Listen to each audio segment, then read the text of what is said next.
Coming up on the Doctor's Hospital podcast. We have to remember to communicate with our kids. When it comes to school, that's where bullying can come in. That's when peer pressure can come in. And so you want to make sure that your child knows that no matter what is going on at school, they're able to speak to someone about it. Experience the immediate care you deserve at Doctor's Hospital Urgent Care. When emergency strikes, trust our expert physicians for fast, quality care. With extended hours and cutting-edge medical technology, we're always ready to serve you. Don't wait or take risks with your health. Visit our urgent care suite at Doctor's Hospital West on Blake Road for immediate, trusted, and best care. Welcome to the Doctor's Hospital podcast. I am your host, Alexis Burrows, Marketing Director at Doctor's Hospital. And today we are continuing our back to school podcast series, getting all of our families, our parents, our kids ready for the new school year.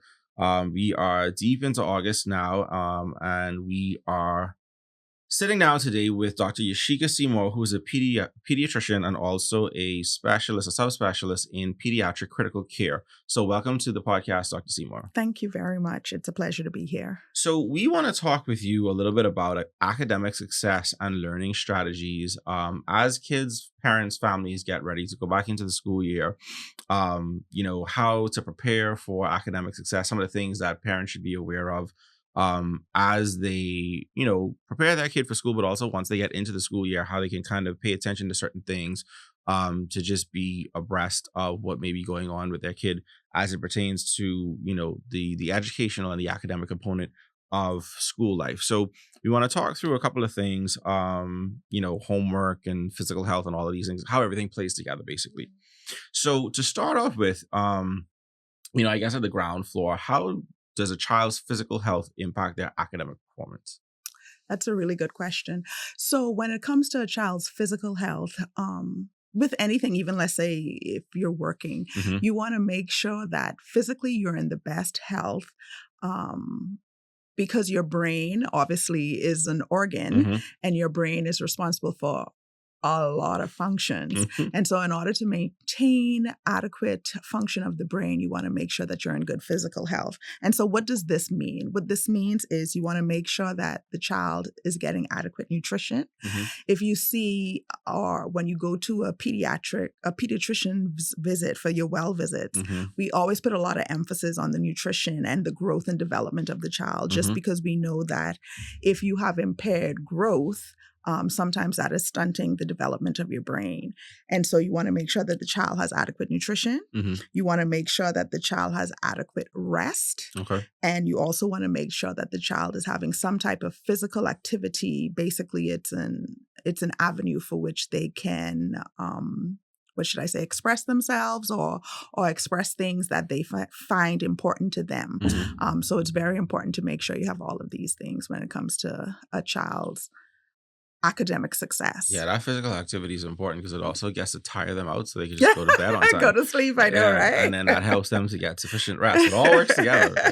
I know, right? It makes sense. Listen, it makes sense. I have a 6-year-old and a 1-year-old, and if they're not sufficiently tired out, it's a nightmare trying to get them to bed on time. Right. So you learn that very quickly. Right. And honestly, getting them to bed on time helps because you really do want them to have a restful sleep so that in the morning they're ready to face the day. They're ready to face whatever challenges or educational challenges that they have to come up with the next day. Yeah, because I think sometimes that's for adults too. Because I think a lot of times we talk about sleep and we talk about it a lot for kids, but sometimes you're running off of 4 hours of sleep and you're not the best version of yourself. Exactly. And obviously the kids would need even more sleep than we do. So even more so, and that's why the conversation lies where it does. I know you mentioned nutrition being a part of this overall equation. How important is that? And what type of nutrition should be how should people think about that as they tie it to their kids' performance at school? Right. If you think about it, we have a lot of nutritional deficiencies that actually impair your brain function. And so because of that, it is very important that you want to make sure that the child is getting all of the nutrients. So you have your large nutrients, so your protein, your carbohydrates, your fruits and vegetables. In addition, though, we have micronutrients that you also want to make sure the child is getting. So there's enough zinc, there's enough of the vitamin B complexes, there's enough of selenium, basically all of the micronutrients that would be necessary. So what we recommend is that, the child needs 3 meals, 2 snacks, sorry. And then when it comes to your fruits and vegetables, you want 5 servings per day. Okay. You could divide that up however you want that. But the key is to make sure it's as colorful as possible. So you don't want all greens or all red. Some children only eat berries, which is a very good fruit. Rich blood. I know, right? It's expensive love. But you want to make sure you're getting all of the other micronutrients. So we want to make sure there's green, there's orange, there's red.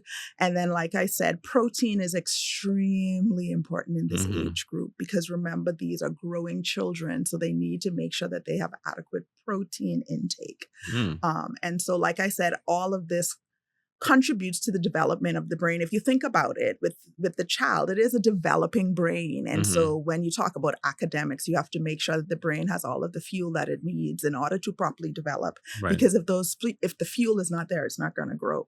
Yeah. And so you want to make sure you have the adequate nutrition. So yeah, it's, those school days, because I think I think the nutrition thing becomes difficult to manage just based on the lifestyles we live, right? True. So you have a lot of parents who may be working 2 jobs, or they have to be out to work on the road 7 o'clock to drop their kid to school, then get to work on time. So the idea of sending food from home, which is probably the best way to make sure that your kids are getting proper nutrition, becomes difficult. Because I can tell you from personal experience, when I was in high school, when I was in SAC, there was definitely days where that 10 o'clock break time, it was a twist of hot patty and a Coke soda, right? And I don't even know which food group that is. Exactly. Yeah. I mean, there's protein in the hot patty. There's some sugars in the twist, obviously. Sugar. And carbohydrates is all the way around. But I mean, it does become, I think it's interesting. And I think it's much support that even from the school's perspective, to provide healthier lunch options would be critical. Sure. Because if you take away some of the junk out of that equation and there's more healthy options, then you might end up with that being easier to manage, even if you're a parent who has to just send your kid to school with lunch money, right? That may be a better way to approach it. So you talked about regular physical activity, and other than just tiring the kid out, how important is physical activity to like brain function and academic success? Well, if you think about it, when we exercise, we actually release endorphins. And so those are the hormones in the body that actually make you feel good. So you kind of feel good about yourself. And that is very important when it comes to a child's development. Like they go through a phase where they want to feel a phase where they want autonomy. So they want to be in control.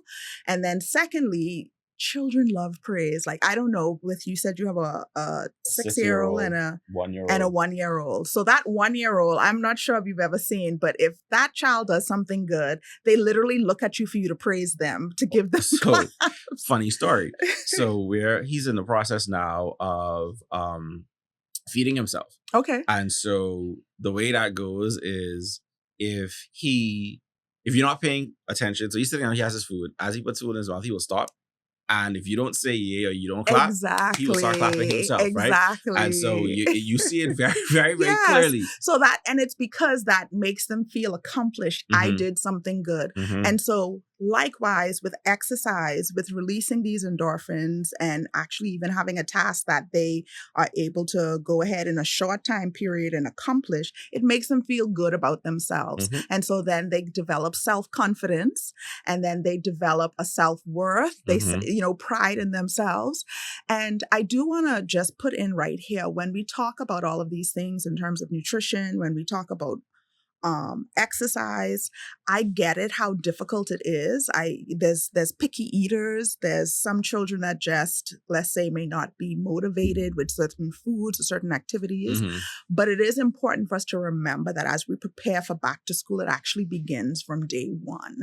And so this is why it's important for your regular well visits with your pediatrician to kind of go through, okay, at the 2 month stage, these are the things that we want to promote. When the child turns turns 12 months, these are the things we want to make sure we give them some degree of autonomy, but within a safe environment.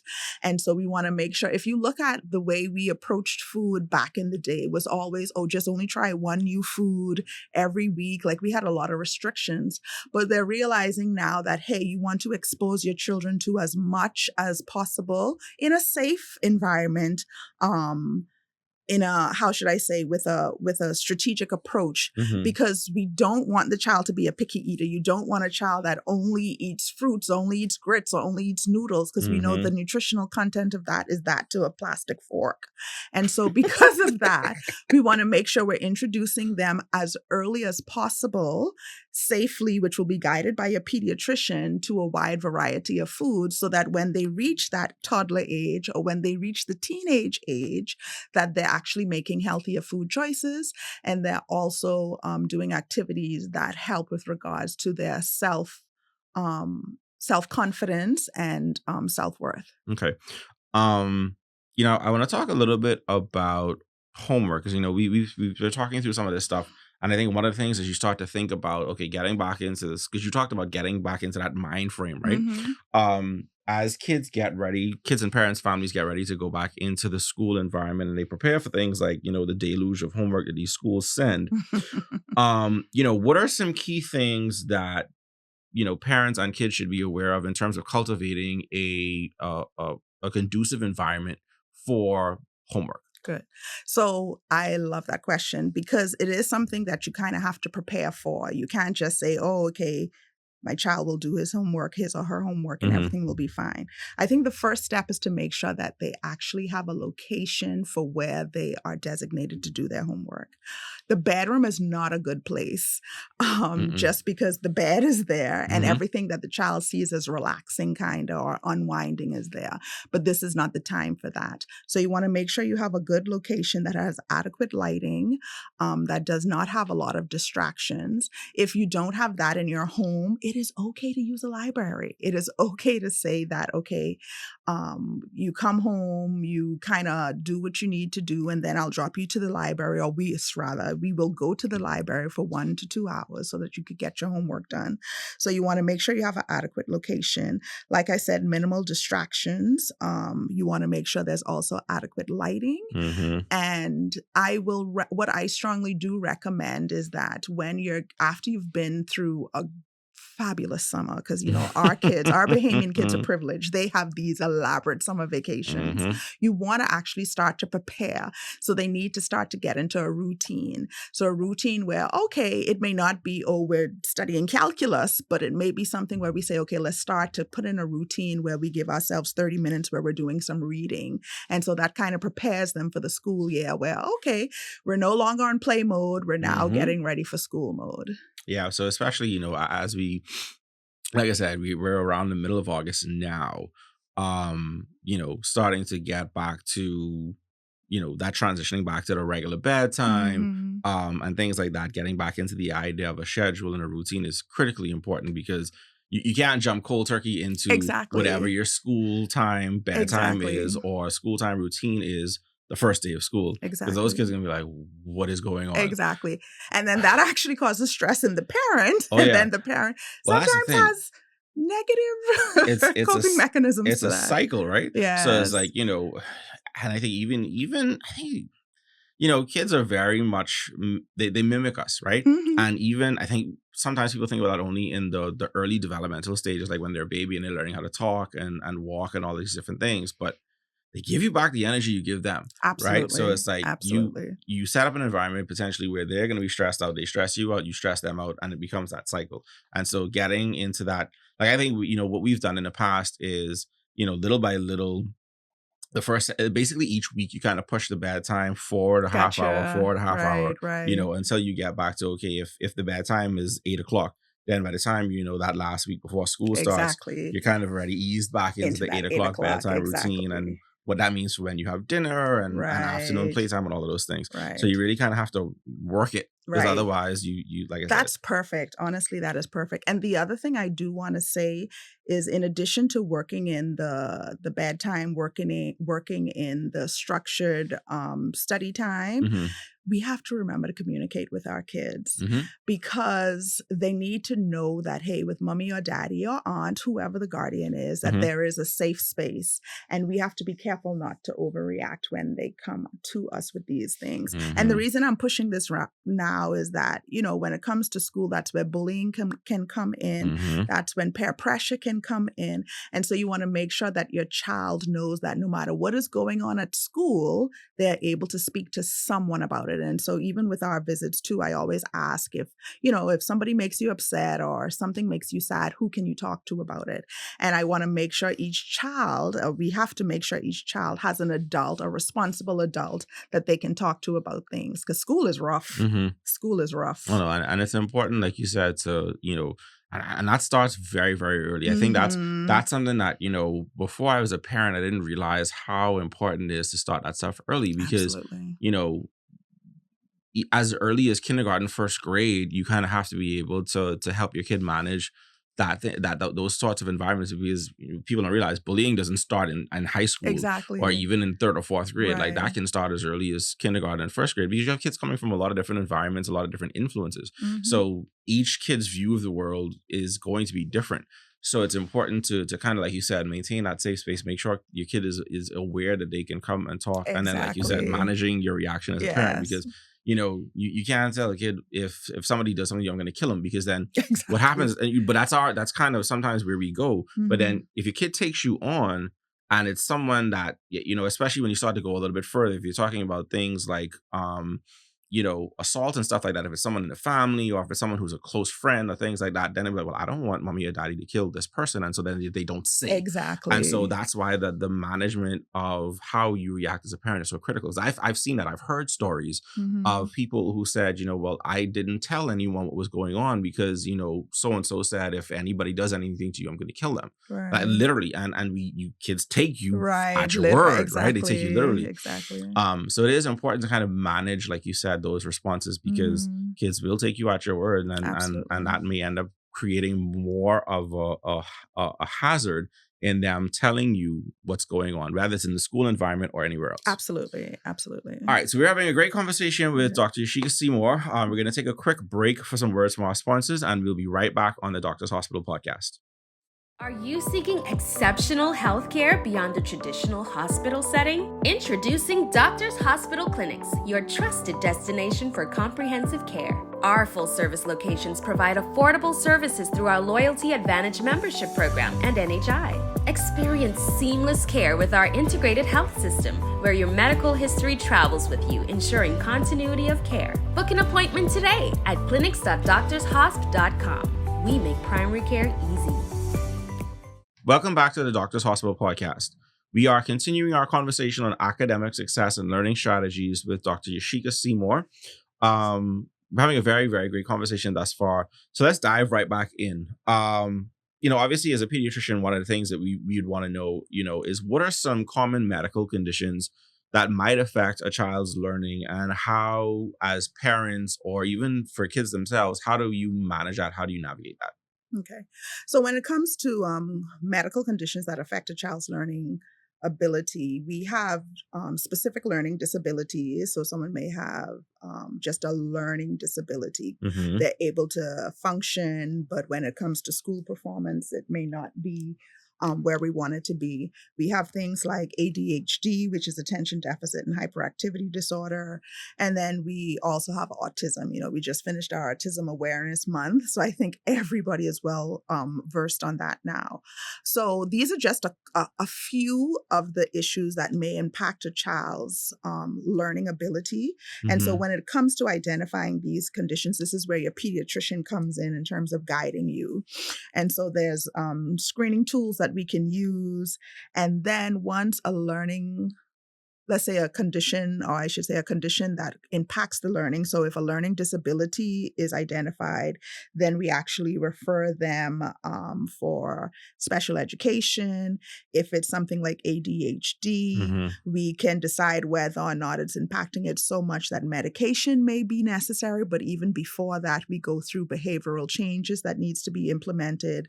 And then if it's something like autism, then we want to make sure we do behavioral therapy and speech therapy and other like occupational therapy and so forth. So as a parent, your job is pretty much, if there's anything that you are concerned about, you should bring it up to your pediatrician. And if you truly are concerned that there may be something else that's contributing to your child's performance in school or lack thereof, you should discuss this with your pediatrician. And then we kind of go through all of the possibilities that there may be, and then decide the path that should be followed in order to improve. Because something I also want to highlight is having a particular diagnosis does not mean that the child cannot be the physician or the lawyer or the doctor that you want them to be. It's just that maybe you may have to adjust your strategy or adjust the way in which you help the child get to that point. So you want to make sure we have early diagnosis and early intervention. Yeah, that's we keep getting that over and over again, this concept of recognizing early, right? Because it gives you a head start on being able to manage, combat, treat, depending on what it is. And it's something that we always encourage, whether that's through screening, whether that's through, if you see something that you think may be a trait or a symptom, you just quickly jump. I think what we have a lot of times in our culture is a reticence or reluctance to put a name on something or to recognize something for what it is. We'll take the stance of, oh, they're just a little bit behind schedule, right. or this is just something that's a personality quirk or a developmental quirk. But we don't like to a lot of times take things on head on and address it. So a lot of times, because we had this conversation, I think when we were talking about autism, right, with another pediatrician and some of our speech language pathologists and OTs, and they said the same thing. People will hold back, but then you have a situation where something that could have been managed early on and given the kid a better quality of life as they grew into adulthood, you kind of almost rob them of it by not being willing to say, we might have something here. Let's just look into it to make sure one way or another. Because sometimes you'll find out that it is just, they're just slightly behind schedule and they catch up. And if you just implement this little change now, it's actually going to help in the long run. Right. And you hit the nail on the head. It is important to make sure it's not even about the diagnosis. It's about the intervention. It is about the strategy to improve. Because some kids, it could just be dyslexia. In which case, that's not autism. That's not, it's a mild, what should I say? I shouldn't say it's a mild form, but at least it is something that you can actually make an intervention and change today. Yeah. I don't want to be that guy, but we also have to understand sometimes the role we play as parents, right? If you drop a tablet or a phone in a kid's hand from 1-2 years old because your capacity is just gone and you can't deal, you also kind of have to be mindful of sometimes that leads to issues like ADD and ADHD because they're not properly engaging with the world or their environment, and then we have to be mindful of the role we play in it as parents, as guardians, as people who watch over our kids or other people's kids, to be able to understand and recognize that and therefore act accordingly. Right. And it's so interesting that you brought that point up, because even when you look at the American Academy of Pediatrics, you realize they don't recommend screen time before the age of 18 months. No, but a lot of times, and I get it. It's easier. It is truly easier. It's like you don't want the child to get into trouble, or you don't want the child, let's say maybe you may have to be in a virtual meeting and you don't want the child to disrupt you. And so sometimes it is easier to just put a tablet in their hand and have them watch something. But you do have to think about everything in the long run and in terms of the things that you do today as a parent or a guardian, how will they affect the child in the future? Yeah. Oh, no, I've definitely been on virtual meetings where there was a baby in the background, for sure, for sure. But it's an interesting way of the world in our post-pandemic environment. These things that weren't necessarily things to consider or be challenged by before. Right.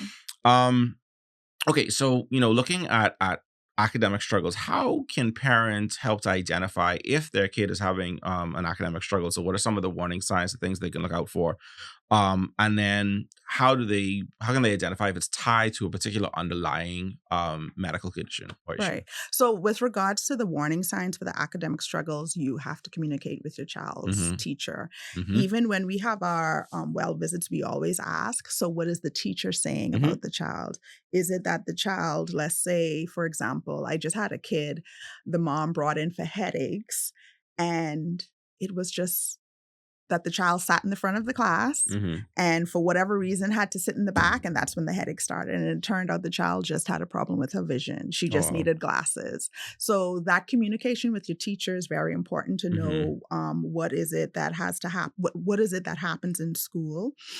You also have to notice any behavioral changes in your child. So say, for example, if the child is sleeping more, it was a child that used to like softball or volleyball and all of a sudden doesn't like it anymore, whether or not the child is sleeping more. So you want to just identify whether or not there are any changes in your child that you notice. And once again, like I said earlier, you have to bring this up to your pediatrician. This is where it's very important, where your pediatrician comes in to then tell you what the next steps are, because there are so many things. It could be, like I said, something that maybe as simple as the child needing glasses, or the child may have ADHD. So it's difficult for you as a parent to navigate all of that. And so you just have to make sure you raise up your concerns to your pediatrician, and then your pediatrician takes it from there. Because like I said, there are tools that we have to try and identify what it may be. And we also have a lot of resources. We don't have all, but we do have a lot of the resources in the Bahamas that we need. Yeah. We talked a little bit about managing screen time already, or at least just when kids should start. But, especially as you start to think about school age kids, as you get 3rd, 4th grade and up, what are your recommendations as a pediatrician for parents in managing screen time for their kids to ensure that it doesn't negatively impact their education? And I know that's a toughie now because there's so much technology involved in the education space. Like even for my 6-year-old, there's homework now that comes home that she has to do digitally on a tablet or a laptop. And they're also already teaching them like how to type on a keyboard and all these different things. So it's obviously the world we live in, technology is very tightly interwoven into the educational space. But still, how do we help to manage that so that it doesn't impact our kids negatively in terms of their education? Right. So the reality is, like you said, we are moving towards everything is kind of computer based and so forth. And so we do want to separate. So there's 2 aspects to this, but we do want to separate screen time that's related to school and screen times that is related to roadblocks. And we know that's not related to school. Right. So the recommendation is 1 hour with regards to recreational screen time. But we have to remember this includes tablets, cell phone, and TV. And a good movie is at least a good 2.5 hours now. Kids' movie is probably an hour and a half, but yeah. But remember, we're doing the spectrum, so we're also doing the teenagers who are going to want to watch a movie. They sit down and watch that. And this is during the week. During the week. The weekend we do extend it to about 3 hours for the weekend. That's fine. Per day or the whole weekend? For the weekend. Okay. Good luck. But okay, so I said that to say, so just so that we have established that is what the time frame is. So what I usually do, there is like like I told you, children actually want some degree of autonomy. They also want to feel, they want to feel as if they're involved in decision making and not just being told what to do. So what we do in our visits is we look at the grades and we look at the amount of screen time. We try to stick as close as we can to that recommended screen time. But if the grades are below a 3, I'm sorry, no. Now, if, however, they can get their grades up, and there's nothing, and I want parents to know, there's nothing wrong with having an arrangement or making a deal with your child. If they can get those grades up, then we say, okay, if we could get from a 2.5 to a 3, we can increase our screen time by at least 30 minutes for the day. And it gives children something to work towards, and it's something to work towards that they want in the end, because they want to have that extra time to be on the internet, God forbid, TikTok and all of this. But the reality is that this is what we're kind of faced with. This is what we're challenged with. And so there's nothing wrong with trying to come up with an agreement. So if the grades, generally for me, if the grades are where they're supposed to be, I'm a little more lenient with my parents and the child. But if the grades are not where they need to be, then we kind of say we have to cut down on the screen time. But at the same time, you have to come up with a strategy to improve the grades, because just cutting the screen time down is not going to improve the grades. You have to identify, okay, well, what do you think the weak points are? Or what are the challenges that you're having? And then you have a discussion with the mom whether or not they need to have a tutor, or whether or not truly they need to spend more time reading, and come up with an actual plan.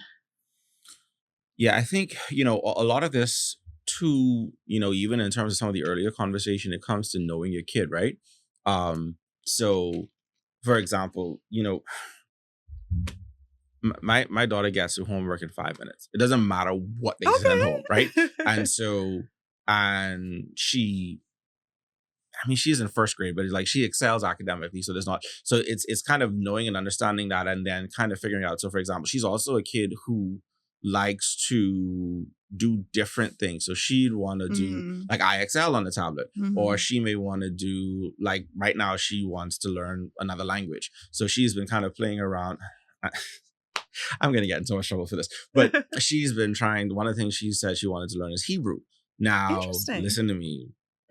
I've heard her and her mom using, I think, Duolingo or Rosetta Stone or one of those apps. And I'm just like, hey, Hebrew is a very interesting language to want to learn. But, a lot of that is screen based. So it is then understanding the circumstances and navigating that in a way that makes sense, because that for her is kind of both. It's educational and it's play, because she enjoys doing it so much.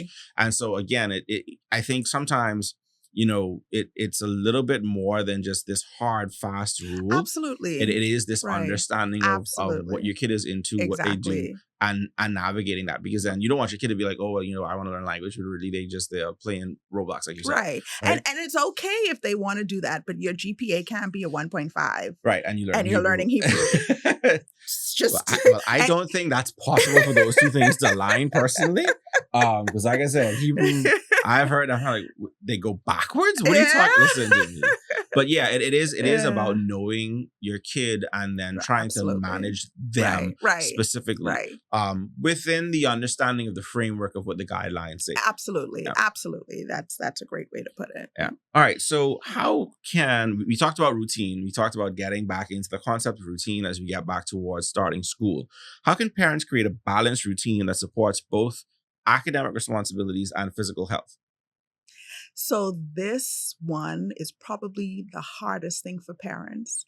So for me, the way to create that balance is that parents have to be involved. You have to be involved. You have to know with regards to the academics, what the plans are for the upcoming year.